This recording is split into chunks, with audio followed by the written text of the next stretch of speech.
Welcome to Legal Morse of Action. I'm Erin Morse here with attorney Rahim, and we are talking about very important things, Very important in everybody's life.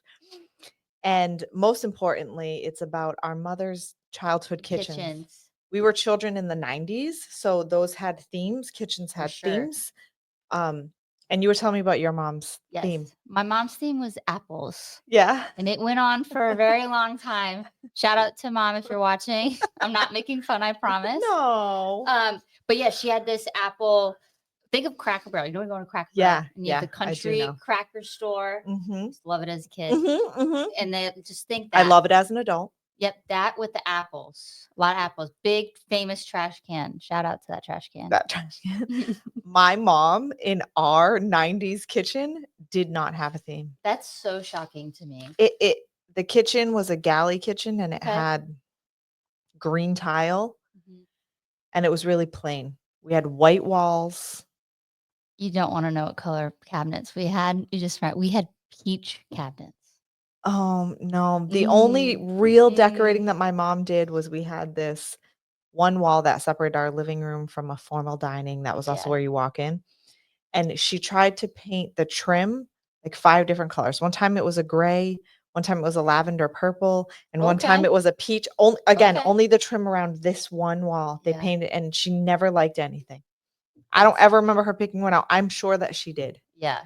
I don't remember it. Well, my parents eventually updated their kitchen, and there's very faint hints of apple. It didn't all go? They didn't all go. I don't think she let it all go. But I think my mom is the type that she'll put so many things on the wall, which I think is, if you know me or you know me personally, I'm a very plain Jane. I don't have a lot of stuff. And I think it's because my mom had so much stuff on the walls. Yeah. My mom was very plain. Oh, we did not put things on the wall. Yeah. My mom she just felt somehow very insulted by the wall having holes in it. That was very insulting to her. I kind of can see that. I respect that. And when I got married and I became an adult, and my husband was like, I can just hang it on the wall. I was like, what if you break the wall? And I didn't. He goes, you just patch it. I'm like, you can patch walls? I really was like, dead. The other very stupid adult thing that I learned when I got my first apartment, when we were growing up, our microwave was actually a convection oven. So it had these metal stands in it. Even though you hit it like a microwave, it worked like every other microwave. Obviously, you could put metal in it. So you could put one of those Italian metal foil pans. You could put it in the microwave and reheat it. Imagine my goddamn surprise when I had a regular microwave the first time, and I reheated some Italian leftovers, started sparking, and I was like, what? You're like, witchery. And my mom had to tell me, oh, yeah, that was different. That's so interesting. So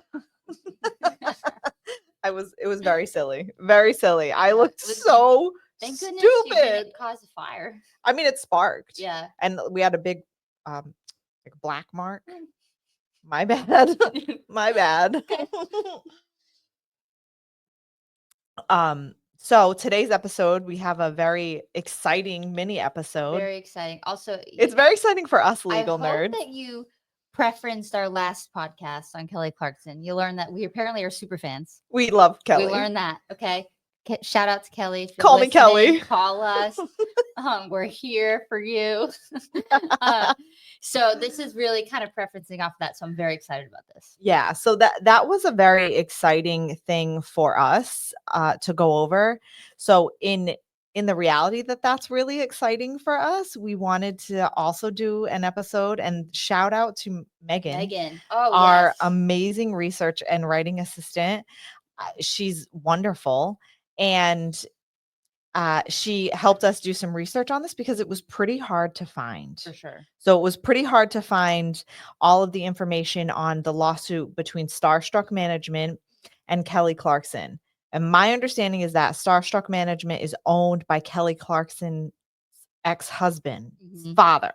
Yes, the father. So he's now a rancher, but they sued him. Rancher. Him and his cows. Him and his cows. Okay, so If we have no more kitchen commentary, Oh yeah. I'm going to get into Shout it. out to the apples. Starstruck Management was founded in Nashville, Tennessee in 1999 by Narvel Blackstock, a prominent manager for country musicians who was married to Reba McEntire for 26 years. That's crazy. I also love Reba. Reba. Love Love Reba. Reba. I would love to do that divorce. Megan? Idea. Starstruck Management specialized in the management of country musicians. Notable clients, former and current, are Blake Shelton. Oh, we love Love him. Rascal Flatts. Love them. First of all, speaking of Rascal Flatts, my son watched Cars 100,000 times. Oh, Cars was a highway. Yeah, that's Rascal Flatts. I love Rascal Flatts. Yeah. Reba McEntire was also managed by the company until she divorced Narvel in 2015. Kelly Clarkson retained the management of Narvel Blackstock and Starstruck Management in 2007. At this point, Clarkson had released 3 studio albums and had a well-established career. I think her career started off well-established. Yeah, extremely. Clarkson married the son of Narvel Blackstock, Brandon Blackstock, in 2013, and the couple had 2 children together. So if you like looking back on this timeline, 2015 is when Reba was divorcing Narvel, and she's just getting started. So there's a chance that this is when this downfall really started to happen. Yeah. I mean, that's how I see it, right? Because you don't get divorced and it was like, oh, just a Tuesday, and then it's over. It just doesn't work that way. Yeah. Also, to preference, where I'm a little triggered by Brandon Blackstock. If you want to know our true feelings on him, please watch the podcast. Well, yeah, the one immediately previous to this. But that is interesting. I didn't realize how close it was between the divorce between Reba and her starting, right? So that's a good fact. Yeah. The Brandon and Kelly had 2 children together. Brandon was also a senior executive at Starstruck Management. So I don't know how well of a job he did if he just quit it once he divorced his wife. But I think that says something is once he got divorced, he stopped doing it. I think he thought he could live off of Kelly. I think he got his meal ticket. I Yep, think that's why he started working there, where he was like, I should marry a country singer like you, Dad. I know. It doesn't seem like Reba is his mom. I don't think so. You know what? Good fact. I don't Because they think were so. married for 26 years. I'm assuming he was in his 30s. Oh yeah, he was in his 30s. Yeah. So not his mom. Just clarity. Yeah. Just clarity, not his mom. So he was Clarkson's manager, right? And this is an important fact. On June 4th of 2020, Kelly Clarkson filed for divorce from her husband and manager, Brandon Blackstock.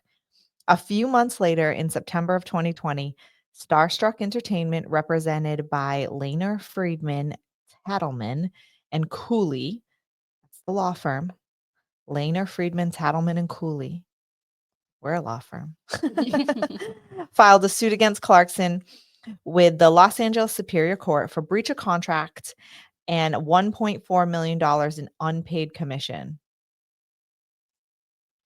The petition states, over the course of approximately 13 years, Starstruck developed Clarkson into a mega superstar. They didn't do this for her. No. She was it. She was it. She was the original American Idol. She's the American Idol. Okay. I was about to bust out in a moment like this again. I stopped myself. Okay. But it's such a good song. It is.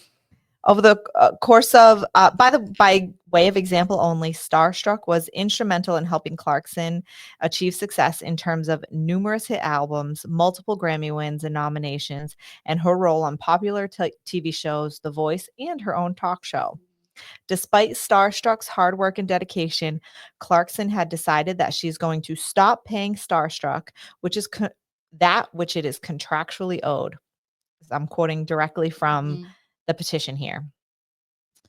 Through this lawsuit, Starstruck seeks not only to recover its commissions in millions of dollars that Clarkson already earned, but also the millions of dollars that Clarkson will continue to earn and which are owed to Starstruck for its prior work and dedication to Clarkson's career. quote, as a direct and proximate result of the Clarkson defendants' breach of the management agreement, Starstruck suffered damages in amount in excess of the minimum jurisdictional limits of this court, according to proof at trial. Write that down. Yeah. Okay. At the time, Clarkson had already paid 1.9 million of the alleged 3.4 million owed in commissions for the 2020 year. Wow, that's a lot of money. That is a lot of money for A just being lot the of money. manager and her Yeah. doing all the shaking. She literally does everything. I know. Clarkson buy-in through McPherson LLP responded in November 2020 by filing a lawsuit against Blackstock and Starstruck with the California Labor Commission, which I believe you kind of preferenced in the last podcast that was kind of a requirement, right? Yeah, it's a pre-suit requirement before you can move into this area of litigation with their circuit court. You had to do this. And also, I want to say, I think that there is a common misnomer that the stars that we see, right? All these celebrities who are singers, actors, whatever is out in the forefront in the media like that they somehow have good control over their lives and careers. Oh, yeah. That because they're the artist, they have this say in what they do, where they go, what they present, what they wear, how they are presented, their whole industry, that they have power over that. And the more and more I'm learning about these, they have no power over that. Everybody has their hand in their pot. And that's very sad for me. It is sad. I think sometimes I've even seen where celebrities will say like they lose who they are. And it seems as though they want to be a part of this so bad that they give up so much. They give up so much, it isn't worth it. And it comes to mind a lot when we think of celebrities who maybe we really liked in the past, and you're like, where are they? Why aren't they doing anything? And when I hear shit like this is why. Yeah. This to me says exactly why. Somebody might have been really talented, really amazing, and then just die off because they're like, I ain't doing this. I can't do this Think anymore. Cassie. Oh. Like the Diddy trials. Yes. Anyway, that's a story for another that time. Is a story for another day. So Clarkson accused Starstruck of unlawfully securing work for her by acting as an unlicensed talent agent and taking on work that her talent agent should have handled in violation of California Labor Code, specifically accusing Narvel and Brandon Blackstock of acting as unlicensed talent agents. So fun fact, you can't be a manager and a talent agent at the same time. Unless you're licensed for both, I imagine. Yeah. So it seems like both of them he was basically trying to do double the work and to probably save money. Well, get double the money and have half the credentialing. My thing is just get the credential at this point. I don't know what maybe the barrier might have been, but if you think about it, like working in another state as an attorney, maybe there are a lot of CLEs and I don't know if they call them CLEs, of course, but we call them CLEs, continuing legal education and things like that. A lot of those things go into their work and what is necessary for them to upkeep their career. So maybe that's why. Yeah, but also I feel like, not to go too far off of the storyline, I feel like they should have known, like, hey, I'm illegally doing something. Why am I going to open the door with a lawsuit? And I mean, they do have that duty, which is why this happened this way, because she shouldn't have known. She wouldn't have known. Yeah. How was she supposed to know? Right. So obviously, Clarkson argued that all agreements, including the alleged verbal contract in which she gives Starstruck 15% commission on her gross earnings, be declared void and unenforceable because of this violation. Okay, first of all, let's take a beat on this. If it's a verbal contract, let's make this a law school question. Yeah. For 15% of her commissions, why is that technically, or why could it be technically unenforceable? Unenforceable? Because you think it's not enough consideration? But it is. Statute frauds. Oh, you're right. More than a certain amount of money or a certain amount of time. $500? It's more than $500? I don't remember what the number was. I don't know why I thought it was 1,000, but whatever, 500, good enough for me. Yeah. Don't quote me on that, but it violates the statute of frauds here in Florida. Of course, this is in California. Oh, contracts. Yeah.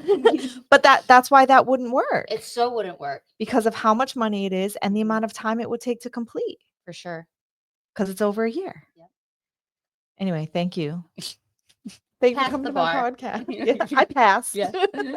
It was Clarkson's position that not only did she not owe Starstruck the $1.4 million they were seeking, but she was also entitled to recover all monies previously paid to them.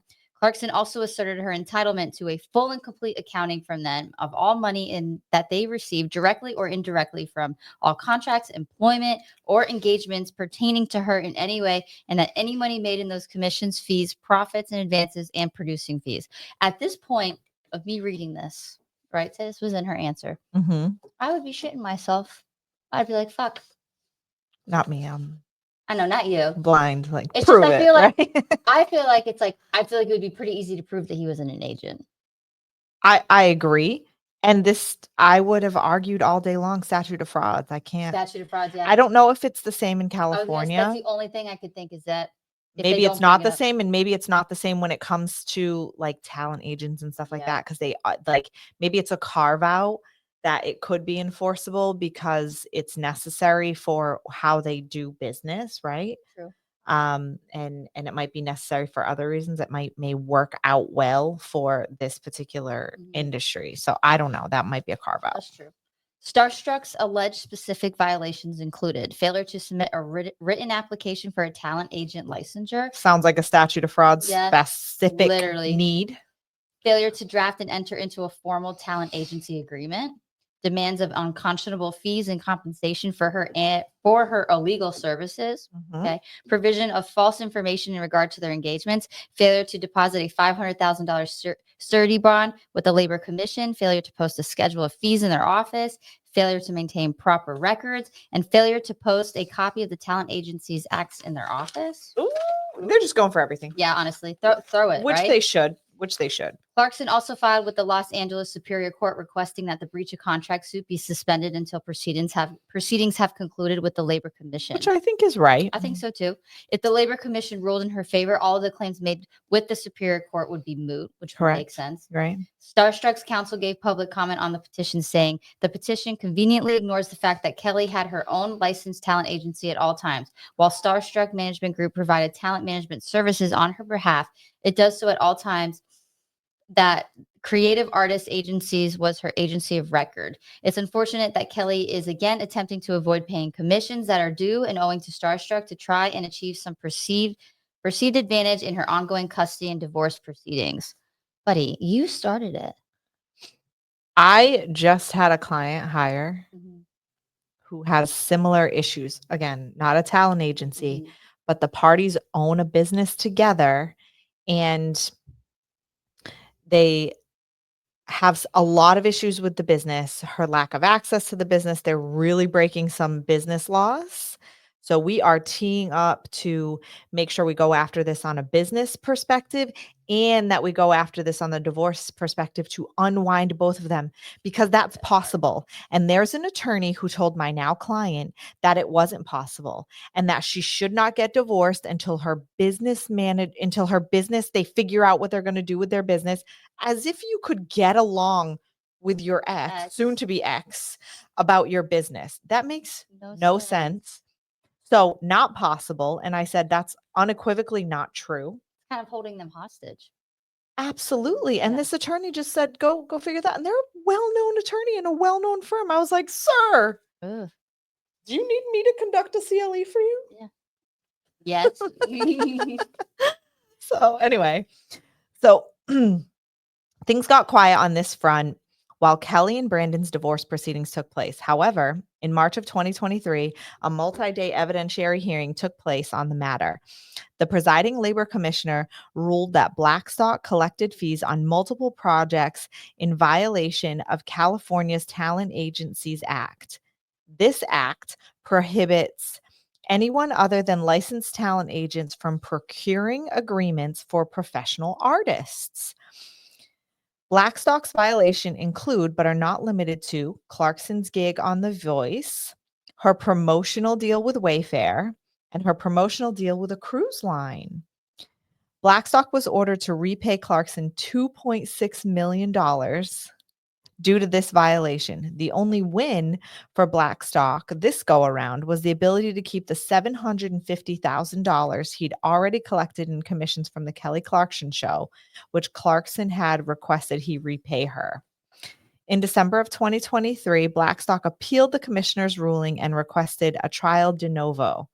So I want to talk about that. If you read cases ever and you see this phrase, de novo means of new. Yeah, of new. Completely new, completely refresh, restart the whole trial from the beginning, because it's basically because the mistakes were so egregious that we just need to do all of it again. You can't keep anything from this original trial. Under the jurisdiction of the Los Angeles Superior Court. So it's this Labor Commissions Board, which is an agency. And then what they were seeking is that the Los Angeles court, and I don't think Los Angeles Superior Court is the Superior Court like it is in Florida. I think that's what their circuit, what we call our circuit court. If I understand it correctly, again, I'm not licensed in California, so I'm not sure, but pretty close to that. So it is appealing basically to their court. So it would be like when we do DOR cases, the next level is the circuit courts. So, Blackstock only appealed the rulings on the 4 decisions that didn't go his way, and his attorney argued, yeah, right. The other ones are right. The attorney argued the commissions paid for the talk show, the $750,000, should not be part of the trial. Clarkson's attorney objected and stating that a trial de novo was just that. We have to start from scratch with not just the stuff they want, but everything.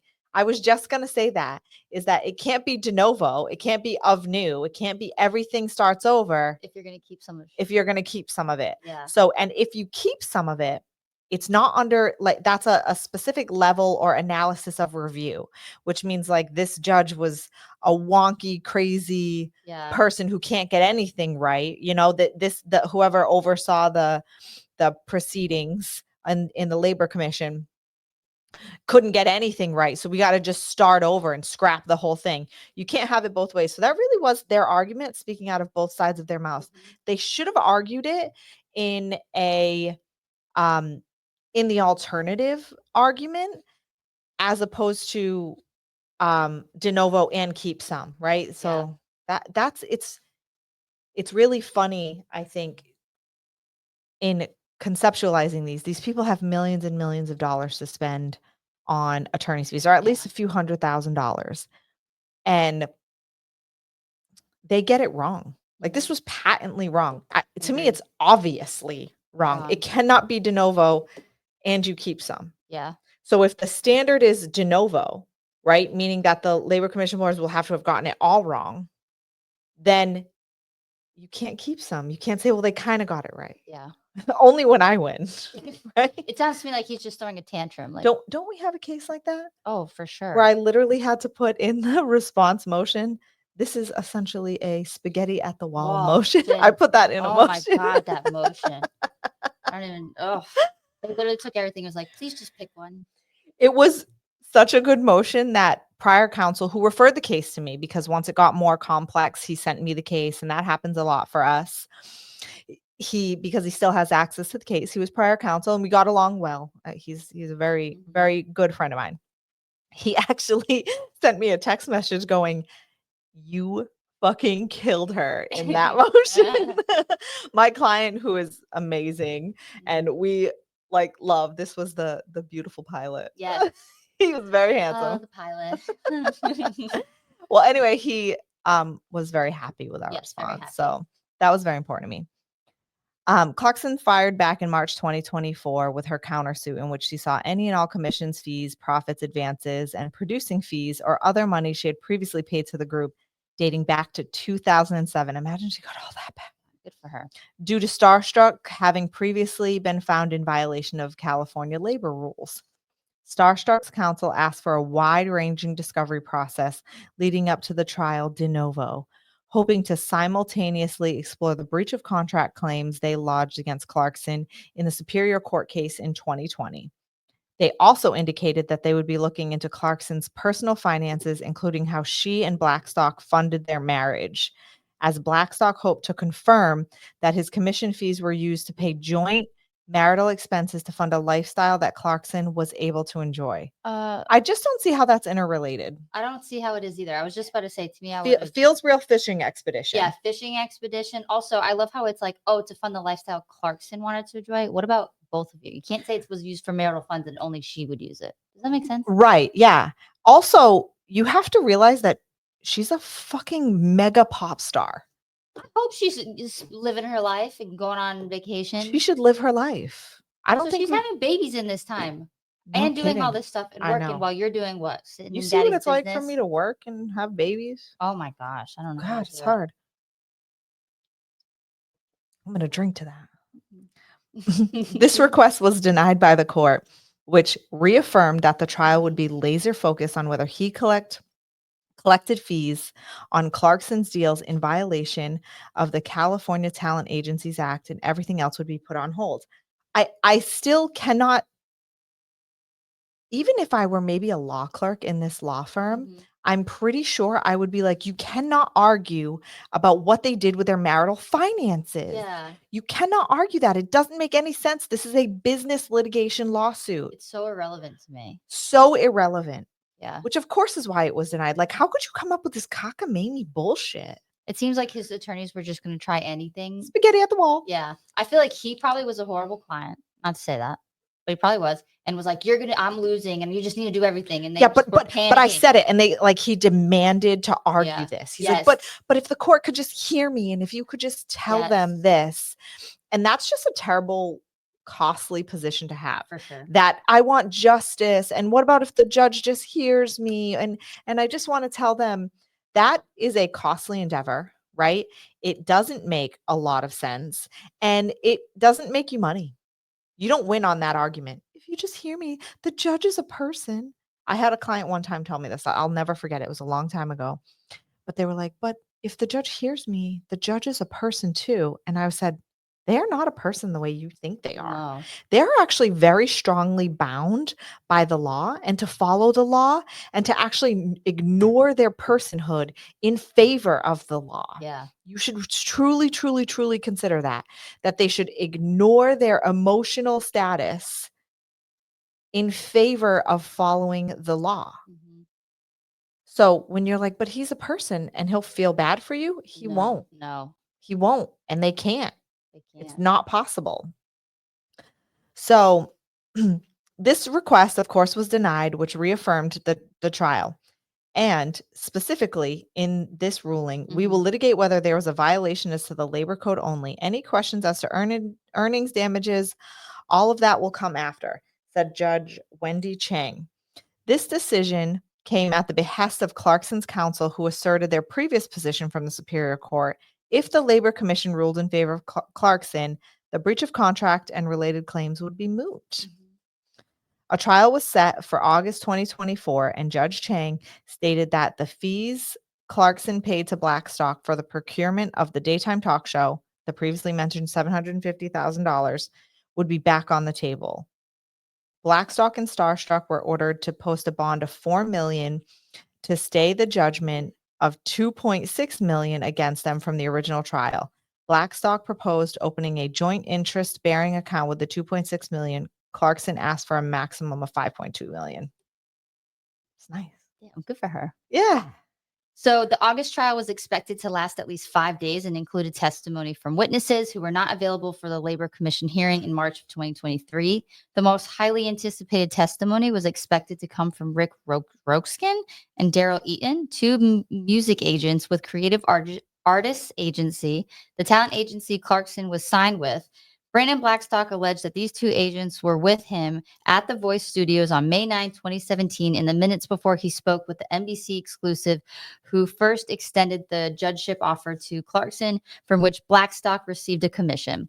Blackstock further alleged that these two agents directed to approach the executive, which would mean that he hadn't acted alone in his procurement in violation of the labor code. However, in other court rulings, Mr. Roskin and Mr. Eaton denied that they were with Blackstock that day, and at the Labor Commission hearing in March of 2023, Creative Artists Agents talent agent Kat Carson, testified that neither Roskin nor Eaton were TV agents and that none of them asked Blackstock to negotiate anything with NBC or anybody else. So Carson further testified that she was upset by Blackstock working on his own. But by May of 2024, the parties had come to an agreement and entered into a confidential settlement, and the terms of the agreement have never been leaked. Just hope that they get leaked. I hope she got her money back. So. Oh my gosh. So that was I think that was So Really interesting. It I was so know. I interesting. love it. It was definitely different than what we normally talk about, but I really liked it. I like this kind of stuff, and I wish there was more available media to consume on it in an interesting way. So I don't know. Ultimately, I know Kelly probably won in some way She because for sure won in some way. I think he had to back down. The evidence was not looking good for him. And I hope she got her money back or stopped paying alimony or whatever other kind of incredible remedy could have happened for her, especially because doesn't she still own the property he continues to live at? Yes, he does. She has an interest in it. I hate it. I hate it. I think it's like what, 10, 15% or something like that. I'm going off of memory. Or I think he has he that has amount, that much. Yeah, you're right. and she owns it. He just I would file an eviction as soon as possible. same, but she's a nice lady. Yeah, nicer than me, I guess. Yeah, for sure. So loved it. I know. So the other part of our podcast today is that we were going to do a Q&A. Yes. So we have some questions, and these are really based on questions that we get frequently. And some of the things that I think are really important for our clients to know, or potential clients to know when going through this process. And we put them together that based on our consults. Every time we had a consult, we would write down, hey, this question, hey, that question. So I don't know, you want to start asking me? And then I'm going to ask you. Yeah, I'm going to quiz you Oh, on gosh. some of them. Okay. Okay. So I'll start with you. I think one question I get a lot is about mandatory disclosures. Okay. So mandatory disclosures are something that everybody is required to involve themselves in. It's in the rules of procedure, and it is just that, mandatory. It is not optional. And there are some nuances that can be had if we need to do some creative lawyering, but for the most part, it's mandatory disclosure. And what it is, it's where there's a series or a list of things that you are required to disclose 45 days. Both parties are under the same timeline and obligation, regardless of whether you're the petitioner or the respondent. 45 days after the respondent was served with the petition. Okay. We regularly have to do motions to compel. Always. We have a lot of remedies for that, but it's where you guys disclose your finances. You don't file them with the court. You file a certificate of service and you provide those documents to the other party so that you properly disclose all of the financial information between the parties. Yeah, that's the best way to put it. I'm always just like, think of it as your financial buildup, right? Well, it's automatic discovery so that you don't have to be charged extra money, really, for us to request it because it's obvious that you need to disclose it. So obviously, obviously, this is a question, obviously I know the answer, right? But do both parties have to submit the exact same documents? Yes. So unless it truly isn't in your control and you don't have access to it, you can say that your spouse has it, right? Or is the only one who has the login, or if it's just in their name. Of course, we can say that, but you should acknowledge that it exists. And a lot of where we get that acknowledgement is on the financial affidavit, which is super important. So important. So why is that so important? So the financial affidavit is like your summary evidence. I think that's the best way to put it. Such a great way to put it. Isn't it? It's I think it helps conceptualize, at least for attorneys, why summary evidence should be used, because we already automate its use. And what your summary evidence is it's like a statement of your income broken down monthly, right? Which means maybe you have to average it over the year. And it's a monthly average of your expenses. So even if you purchase something one time a year, in theory, you would divide it by 12 and put it on there as an expense. I like to explain it to people like if you did the envelope method of budgeting. Yes, it's like a budget. It is a budget, right? If you did the envelope method of budgeting and you were like, this is what I need to budget the whole year for clothing. So if that's $100 because you spend $1,200 in clothing one time a year, then that's the answer. So, a lot of times people are like, well, I don't have repairs. Well, but you had repairs twice a year. Same with, I've seen it with gifts. Like, I don't really buy gifts. I'm like, well, what about Christmas? Yeah. What about birthdays? Yeah. You don't buy Christmas gifts for the kids or, family members, things like that. So like, that's why sometimes you'll see on a financial affidavit, it'll be like $20 in gifts each month or $60 in gifts in each month. It's obviously going to be estimated. Sometimes You can even put future expenses. Right. Or yeah. Like expected, estimated. Or right? maybe if you don't know exactly what your water bill is, because it changes, my suggestion, the best one to do is to take, the prior 12 months and divide it by 12. But if you can't do that, that's not practical. You can still put estimated there. Yeah. These are estimated. It's not perfect. The only way to get your budget perfectly perfect would be to hire an accountant, a forensic accountant, and have them review all of your expenses and bank accounts and do it for you. But it's unnecessary to incur that expense. It's a few $1,000s. It is a few $1,000s. I feel like that is a strategic question that I probably was going to go into with you. That's kind of like, what do you do if you think that your partner's hiding assets from you? What if you are the spouse that doesn't really know much about the finances, but you think he's not disclosing everything? I mean, I think that you could um the best way to start is with a forensic accountant. There isn't a forensic investigator. That professional does exist. And I think that it's probably gonna have a lot of the ways where this can be done is by going through their expenses and just seeing what doesn't match up. Mm-hmm. I agree. Does that make sense? Yeah. So a lot of times a forensic accountant can do that. That does require some expert analysis. It does. Yeah. It is a lot of statements. It is a lot of. It is. Also, if we know it's wrong or you review it and they didn't disclose their Chase account, tell us. We can do emotional compel. Absolutely. We can even do a request to produce. If you think they're truly hiding something and it's like not disclosed and we don't have evidence of it, then at that point we could either subpoena if you know the place directly, or we get that forensic accountant to really dig that was through. my next question. If you have the person being like, no, I don't have this house, but then you see it on, the property appraiser's website, which has happened, sometimes you just got to request to produce it and confront them with it. Like, hey, exactly. The best approach I always do is I just go to with the opposing counsel first, see what they say. Well, right? and we Set are a safe required to fees do for our that. client. Right. And it would make sense if they were like, oh, darn, actually, I forgot to move it over to the folder or whatever. Oh, my client didn't tell me. Yeah. Which can happen. Very much. So when people forget, right? Oh, I did forget I had a Best Buy credit card because nobody goes to Best Buy anymore. I know. My Circuit City credit card. I know. Circuit City. My Blockbuster credit card. I forgot about Circuit City. Okay, so I feel like this process can be very overwhelming, right? I think one of the main questions that I get is like, this is very overwhelming for me. I'm going through an emotional time. Like, can you help me get these together? So obviously, I have made this procedure very tidy and very easy to consume in a step-by-step way. And I go step by step. And rarely, I'm not saying never, but rarely are my clients the ones not in compliance with their discovery because of how we make it manageable. I love to say something like, how do you eat an elephant? One bite at a time, right? Yeah. So True. we break it down into these bite-sized chunks and slowly walk you through it. So you're not just throwing everything and we're like, figure it out, get it to us. I will say it's a complaint that I've heard from other, clients that come. They're like, it's just so overwhelming, right?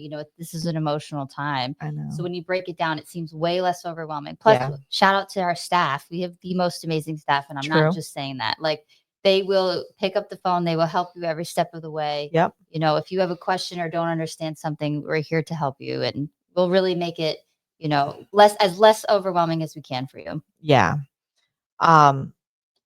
So, okay.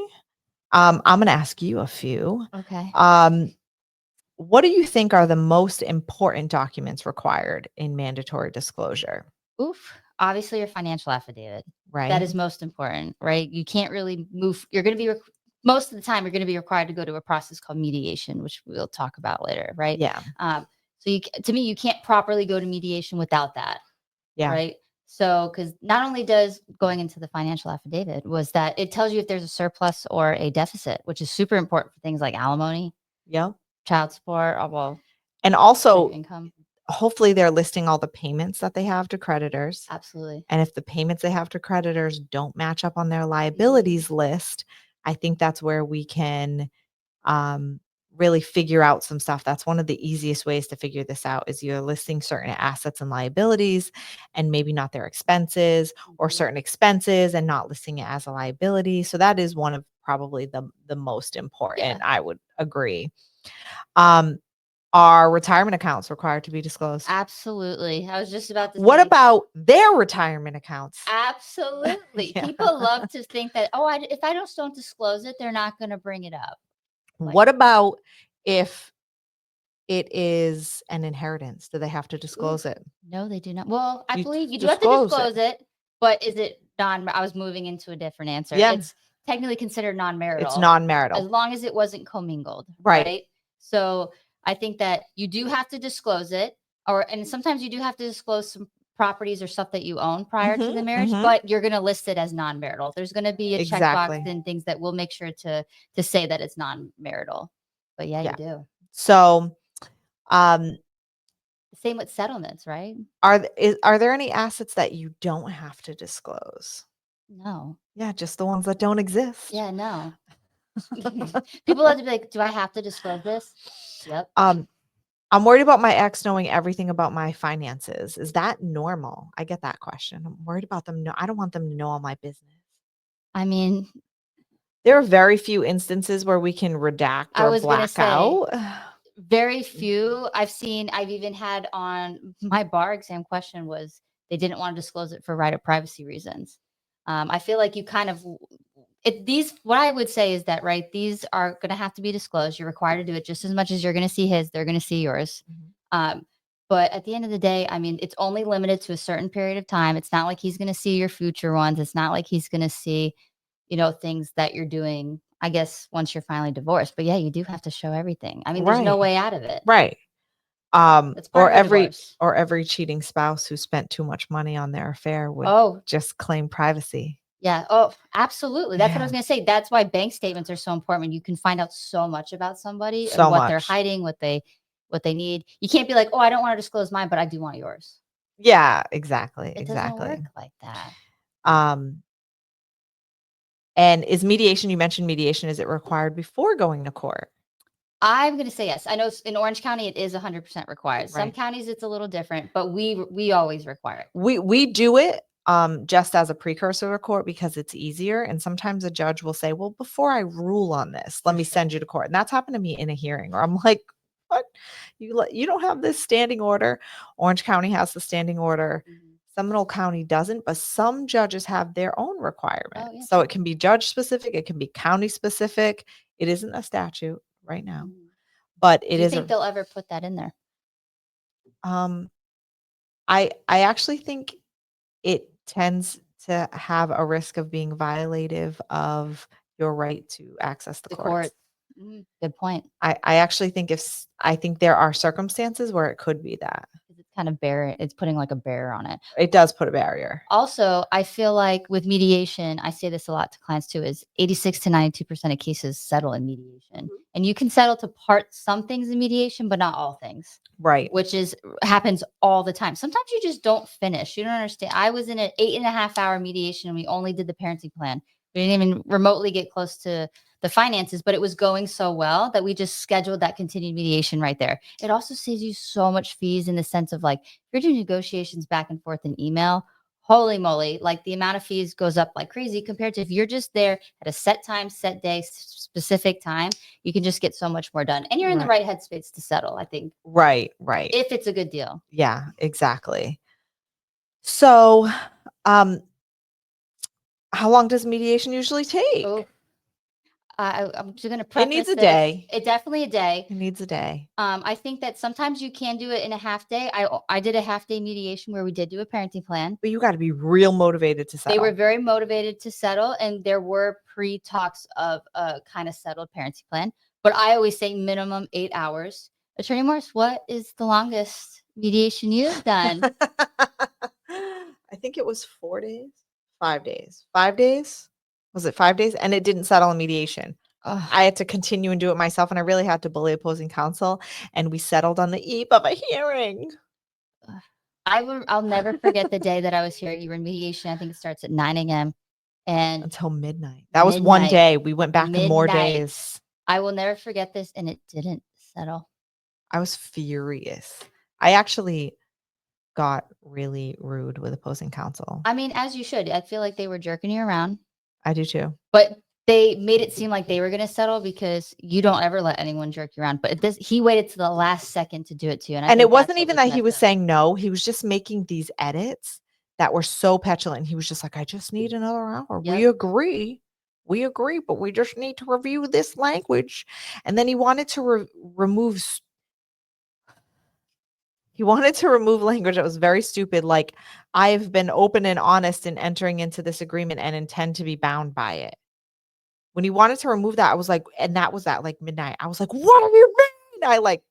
I flew off the handle in that moment. Yeah. I was like, no, I was like, call it off. And they're like, no, we're almost done. I was like, no, I'm logging out. And I logged out and the mediator called me back and was like, where are you? I'm like, it's midnight. I'm going to bed. I wanted to be in bed 3 hours ago. I know. Anyway. But the preference of that is you will do anything for your clients. Yeah, that was nuts. That was unfair to everybody. It was. Including my own children. Yes. So that's who that was unfair to. And I don't think I should have to be treated that way. I have a good question on this. Do you think that judges like it when you settle at mediation? Yeah. They want you to settle. They do. They encourage it highly. Yeah. I mean, we were just in a trial yesterday, and the judge, they settled on the courthouse steps, basically. And the judge said that was basically kind of like, thank you for settling. So that way a third party person who doesn't know you is making a decision. Yeah, they get to know you in one day, and they don't know you. They don't know your life. They don't know your needs. Also, you don't know what's going on in their headspace during that day, right? Or how they might feel about something, right? They may have a particularly intense feeling about something. And again, this has happened, and I'm not saying it's a good or bad thing, but what if I had a case where my opposing party, it seemed very clear by the timeline that she used my client, the husband, for papers to become an American citizen. And if you asked him today, he would say no. But it was clear by the timeline. So I made sure to elicit that timeline and put it in the reasoning. And I think that pissed off the judge. And I think that swayed him towards something that he had a lot of judicial discretion on. He could have found it, either way. If he thought it was one thing or he thought it was another, I think that he had some very reasonable judicial discretion to have made a decision specific to this, right? This specific, probably $250,000 my client's benefit decision. And he decided in favor of my client, I think because it made him feel some type of way that it seemed as though my client, and again, it's a no-fault divorce state. So the fact that she did this maybe isn't at fault, but it was like really skating a line on whether this asset could be considered non-marital or marital because of how close to the marriage it was purchased. But her lack of contribution and the timeline just matching up so perfectly with her getting her green card. And the judge didn't say this. I just think it.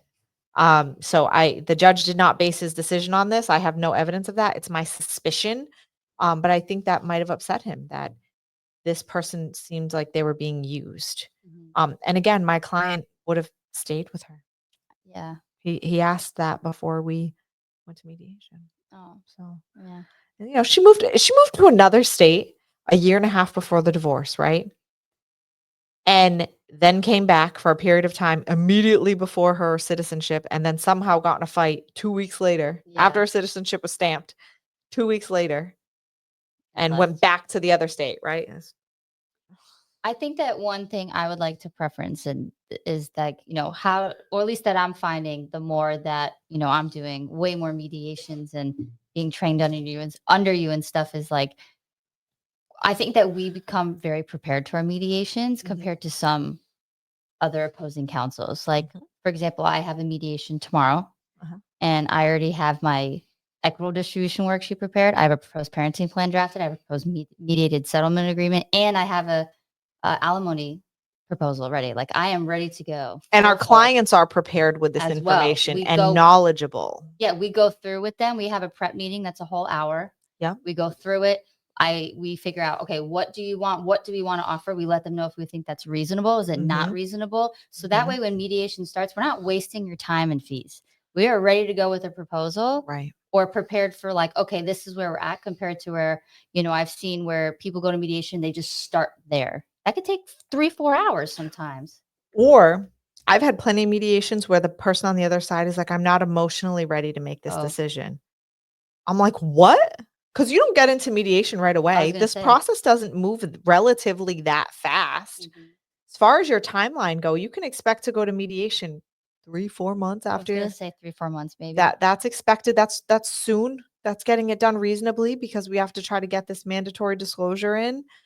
So, and again, I think that's what really sets our firm apart when preparing our clients for mediation sure. is that we have these real conversations. This is what's accomplishable. Also, we remind them, hey, think about what would actually get us to an agreement because the process is confidential.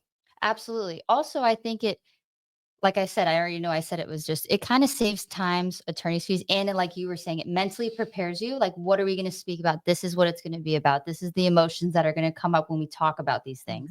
And, it can be emotional, right? So if you ever need to take a second, we obviously let you do that, right?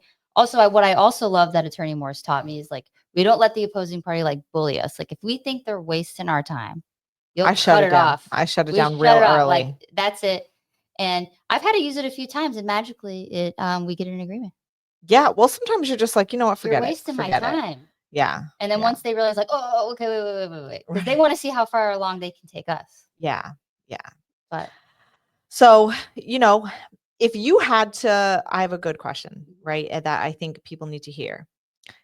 If you had to give somebody a piece of advice that was just starting the divorce process now or just thinking about it now, what would you say to them?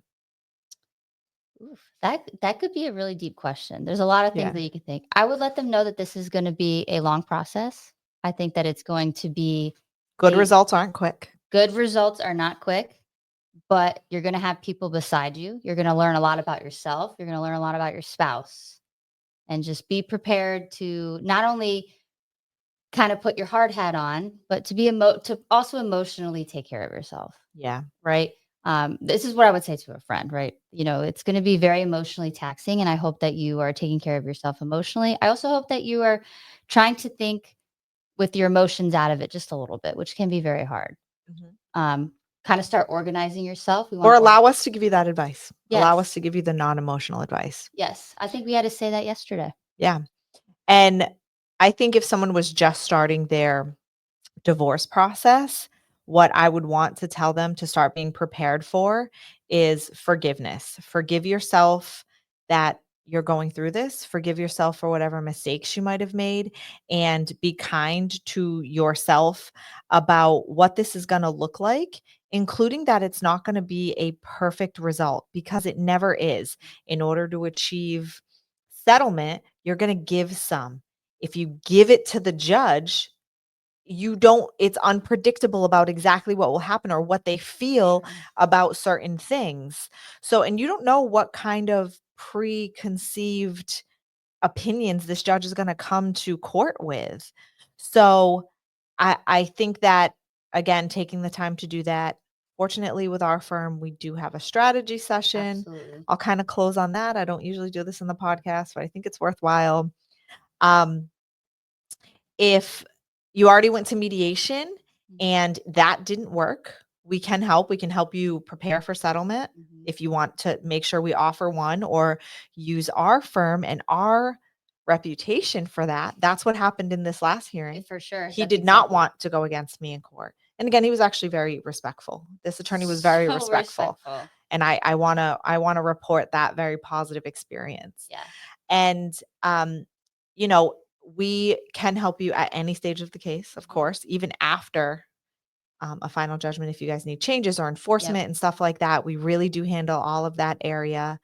And, you know, if you want to schedule a consultation with us, you can call our office at 407 Absolutely. 900 7451. You can speak to one of us and we will help you develop a strategy. It takes just about an hour and we'll help you get through this next process and the way that your case will, look the best on you. Absolutely. And I do want to preference this because this was brought up yesterday by one of our clients, is that who you see like on these podcasts is really who we are. Yeah. Like this is really who we are. Attorney Morris, including myself, we're very passionate about what we do. Yeah. And Attorney Morris is just such a badass. Thanks. Right. So we really will do everything we can, like above and beyond anything possible. Yeah. If it's possible and available for us, I don't care how creative I have to get. So Attorney Morris is like the most creative person ever. She comes up with stuff and I'm like, she did it yesterday at the trial. She like did something and I was like, Oh my genius. God. Yeah, it was great. So, It was great. So definitely give us a call and we'll help you out. Okay. Sure. All right. Well, thank you. You have it's been real on this episode of Legal Morse of Action, and we will talk to you next time.